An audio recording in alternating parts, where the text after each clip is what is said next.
cả mơ khai so mía cả ở chỉ mà bia lê lô nhị gà cả hay ya vọng nhớ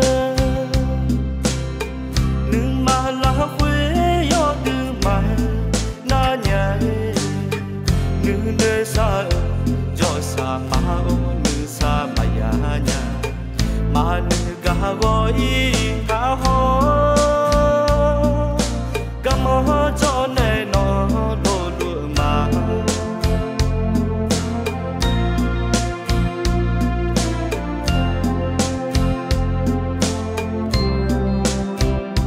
wo xa xa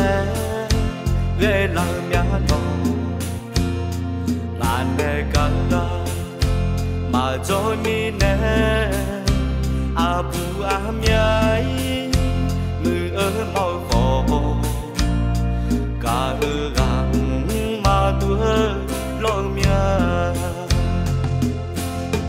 nó ở gà tu ngỡ mía bi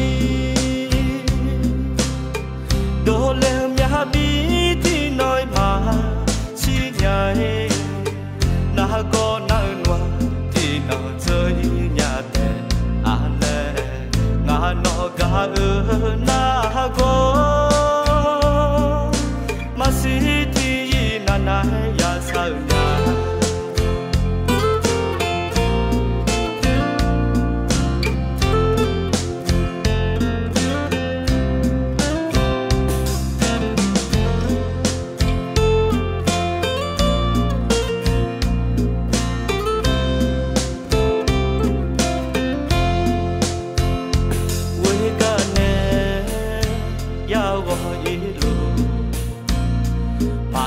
mà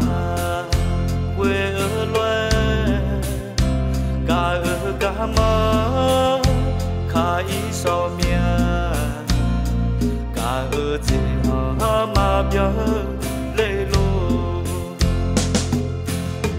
nhị gà cả hay ya vọng nhớ nương mà lá quê yo tư mà na nhà nương nơi xa cho xa mà nương xa mà ya nhà mà nương gà gọi cá ho cá mò cho nè nó đồ lụa mà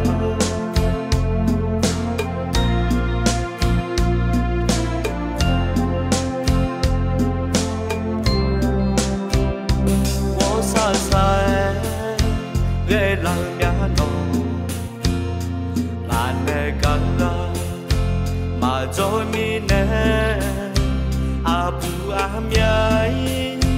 người ở màu khổ cả ở gắng mà tua lo mía nó ở gà tu ngỡ mía bi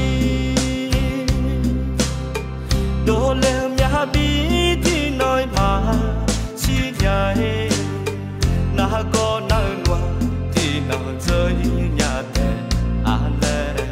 ngà nó gà ở na có